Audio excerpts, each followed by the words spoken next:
Jari Mattila otti paikkansa neljänneksi uloimmalta lähtöpuomin paikalta.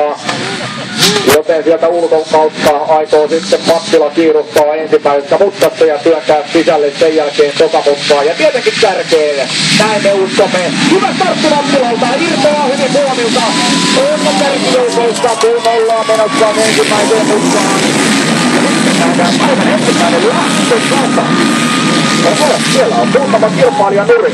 Tähän alkaa muistuttaa melkein motocrossia, kun meillä on lähtötasoja, mutta tähän alkaa pikkuhiljaa lähteneitä. Touhu ei muistumaan. Mutta ei tämä nyt onneksi Mattila, mutta osallisena tuossa lähtötasossa vai oliko? Katsotaan. No, joka tapauksessa edelleenkin tässähän se homma juoni on se, että Jari Mattilalla on ainoastaan yksi päämäärä.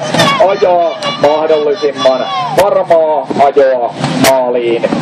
Joukkueen tuloksen kannalta ei ole jotakin pelättävän merkitystä sillä, onko sijoitus ensimmäinen